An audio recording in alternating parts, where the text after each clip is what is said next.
Welcome back everyone, Jake here. In this video, let's continue talking about the build-up to World War III, and I want to highlight the relationship between Russia and China, because I don't believe it's as close as people think it is.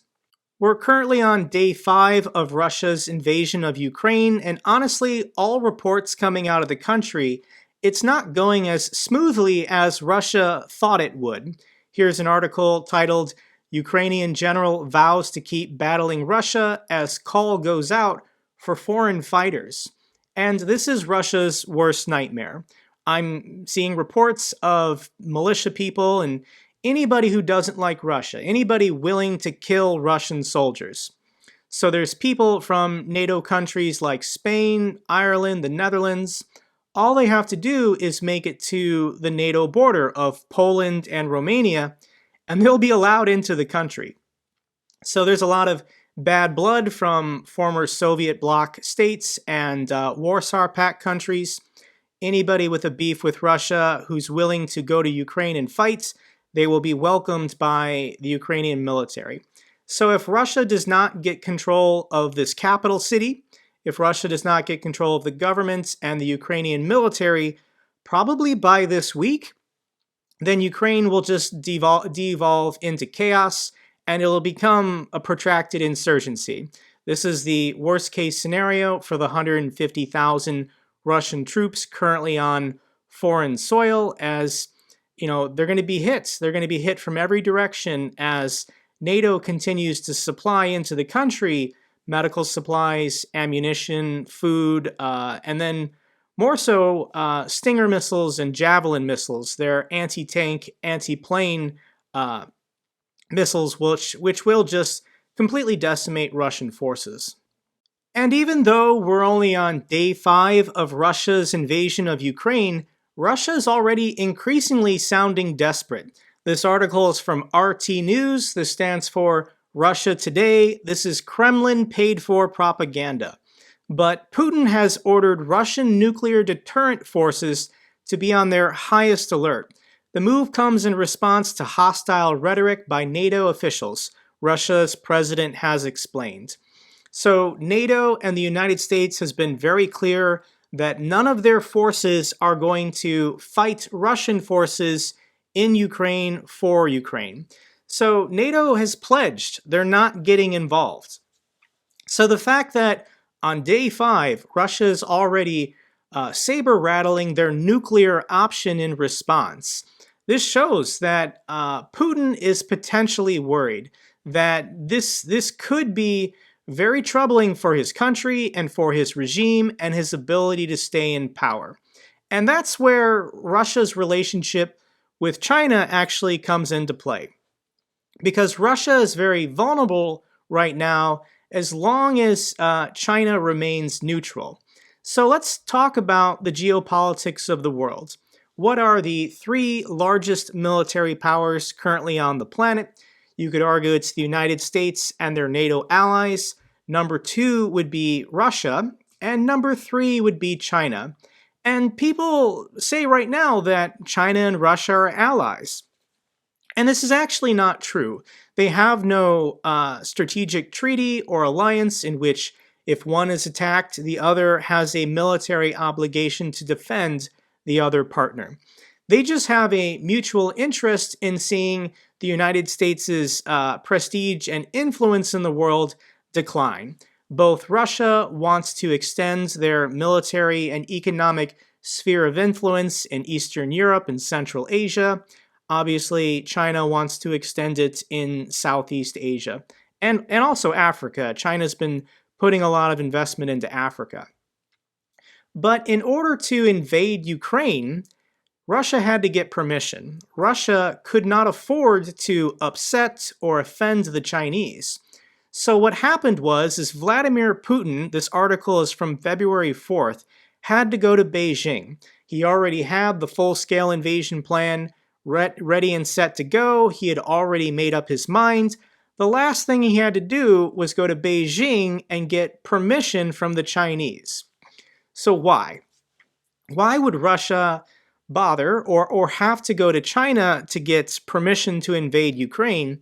And Russia wanted security guarantees because Russia and China are still military adversaries to a certain extent.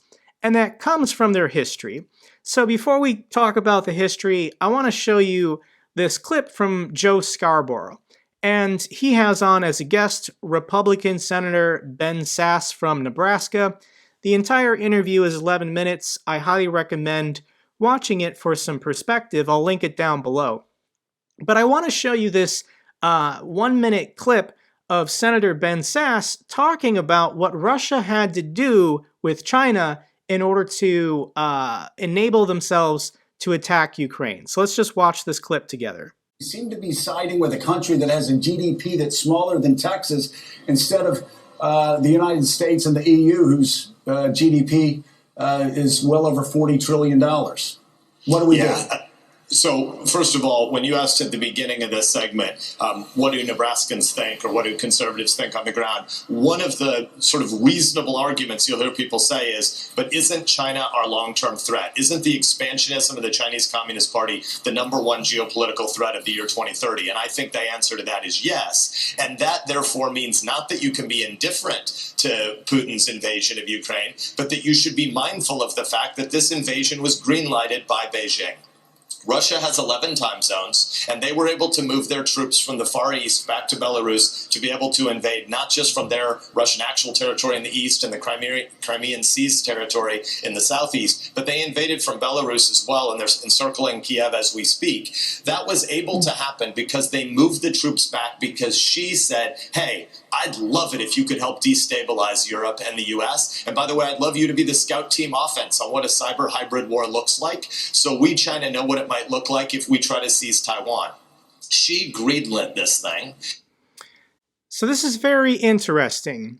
Russia maintains a large military presence on their eastern border, near Kamchatka and Vladivostok. And in order to have enough troops to invade Ukraine, Vladimir Putin had to pull like 100,000 troops from the eastern part of Russia in order to stage them in Belarus in order to invade Ukraine. And Vladimir Putin never would have done that because he doesn't trust the Chinese, unless he got some kind of security guarantee from Xi that China wouldn't invade Russia. So what does China get out of the deal? Obviously, they're observing and they're taking notes. This invasion of Ukraine really is the first war being fought for public perception on social media. This is something I think Vladimir Putin did not calculate what would happen. People in Ukraine have iPhones. They have Samsung, smartphones. So 4K HD video of Russian troops committing atrocities is being live broadcasted on social media. So China wants to see how the United States and NATO reacts. They want to see, obviously, how the cyber warfare will go down. So they're taking notes. However, why was Russia ever keeping 100,000 troops over here on the eastern border of Vladivostok and Kamchatka? And the reason why is because this territory right here used to belong to China. It currently belongs to Russia, but historically it was always China. A lot of people in the West and Western media focus on China wanting to take Taiwan. And yes, I think China still believes eventually they will get Taiwan back under their control. But when we think about historically, what territory used to belong to China, and this hunk-a-chunk land here is Outer Manchuria. And this used to belong to China. If you go on any image of historical China, so here's the Qing dynasty as of 1820. You have Outer Mongolia extending all the way to the Eastern Sea and the Pacific Ocean. So for 10,000 years, this territory belonged to China under the Chinese Empire. And then during the 1800s, when colonial Europe started carving up China with their spheres of influence, Portugal, Great Britain, France, Germany, and colonial Russia, this was a huge embarrassment. And China, since early 1900s, has been able to reclaim all of this land, all of this territory, except for the territory that the Russian Empire took from them in 1860. And Chinese netizens are aware of this. Here's an article from July of 2020. China's border ambitions reach Russia's Far East Vladivostok yet again despite 2008 bounty. So the other reason is due to China's hunger for power, as the Red Dragon set off sparks on social media when when a tweet posted by a reporter with China's mouthpiece CGTN stated that the territory in question once belonged to China. So let's think about this logic, guys, of authoritarian regimes. Russia's argument for invading Ukraine is that this territory used to belong to the Russian Empire, used to belong to the USSR. There are ethnic Russians who live here. It's okay for Russia's military to take Ukraine. Okay, by that logic, Outer Manchuria for 10,000 years belonged to the Chinese Empire. Oh, and by the way, a majority of the people who live in this area are ethnically Chinese. So obviously, the population of Vladivostok, it's about 600,000 people. This is a very important Russian trading outpost, but this city used to belong to China. When we look at the history of Vladivostok, the Chinese name used to be Yongmingcheng, which means City of Eternal Light. You can't really be the City of Eternal Light when Russia militarily takes it from you and then renames it Vladivostok. So I think that Vladimir Putin is desperate for this invasion of Ukraine to be over fast, not because he's concerned that NATO is going to start bombing Moscow or St. Petersburg. NATO would never do that. However, who might actually stab them in the back and steal some of their territory? And it's obviously China. Now, China is looking for weakness. This is what they do. So if Russia quickly knocks off Ukraine, good. This probably weakens the United States and their NATO allies. But if Russia can't get a decisive victory soon, if they take heavy losses and sanctions put on Moscow cripples their economy, cripples their country, weakens the Putin regime, and if a more serious, broader war breaks out, who gets to look like the good guy by attacking Russia? And it's China. Why would China become in a hot war with the United States or NATO when they can just basically gang up on the guy everybody else is fighting and steal some of their territory? So when you look at the strategic advantage, I've already made the historical claim why this land belongs to China. But look at the strategic advantage if China actually could take Outer Mongolia away from Russia.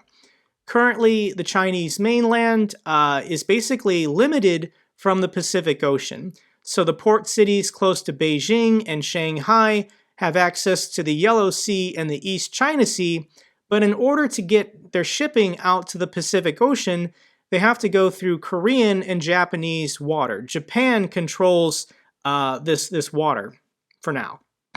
But what Russia did in the 1800s by stealing Vladivostok from the Qing dynasty is they cut mainland China off from the Pacific Ocean through the Sea of Okhotsk. I'm sure it had a Chinese name before Russia renamed it. So if China can just extend its border to this coastline, think of all of the improvements in trade and shipping and developments. I mean, just as a comparison, guy, this black line is the border between Russia and China. Look at how much China has developed this land with roads and bridges and hospitals and schools and people. And on the other side, it's just forest. There's one road getting across Siberia to Vladivostok. Russia's not even using this land. There's probably fossil fuel or oil and gas deposits off this coastline. I'm sure Chinese fishermen would love having access to this water. Additionally, this gives the Chinese Navy a strategic advantage in the Pacific and obviously over Japan if they don't have to sail through this narrow strait between Korea and Japan, which are both United States allies. So there's a lot of good reasons. I mean, the list is very long why taking outer Manchuria from Russia, if Russia's at its weakest point, strategically makes sense. Yes, they still want Taiwan, but if the United States and NATO isn't showing weakness, if they're still at their, they're increasing their budgets, they're ramping up their troops, I don't know, guys. It just makes every sense in the world to me for China to get back this territory. And think about the fallout. So let's once again just war game this. Russia for months is in a protracted conflict in which they're taking heavy losses in Ukraine. Their economy has collapsed. They're experiencing massive protests and upheaval at home. Vladimir Putin maybe even be removed from office by now, but he's holding on to power just barely. If China were to enter the war on the side of NATO, all they got to do is take what they already wanted, what historically used to belong to them. So pretty fun. So do I think that Russia will attack China anytime soon? And I don't think so. For now, their public strategic partnership still benefits China. Doing nothing still benefits China. But China is a rising power while Russia is a declining power, and Putin has gambled everything on this invasion of Ukraine. So if this does not go well for Russia, when Russia is in its most desperate hour of need, that's the moment that China will stab him in the back. China does not view their relationship as equal. Yes, they have a mutual geopolitical adversary in the United States, but China looks down on Russia. China's economy is 10 times larger. China's population is 10 times larger. And these two are geopolitical rivals for economic and military influence over Central Asia. So the fact that from Moscow, Kazakhstan, Turkmenistan, all these stands in the Central Asian plateau, the fact that Moscow militarily and economically dominates these countries when, once again, historically, the Chinese Empire used to dominate this region of the world. So I definitely could see if Moscow and Russia completely implodes as a result of this Ukrainian invasion, China would gleefully pick up where the power vacuum would leave off and then be able to have more territory for themselves to once again economically dominate their smaller neighbors. Okay guys, if you enjoyed this video, give me a thumbs up to support my channel. I greatly appreciate it. If you have any comments or questions or thoughts of your own, let me know down below. I love hearing from you guys. Till the next video, take care.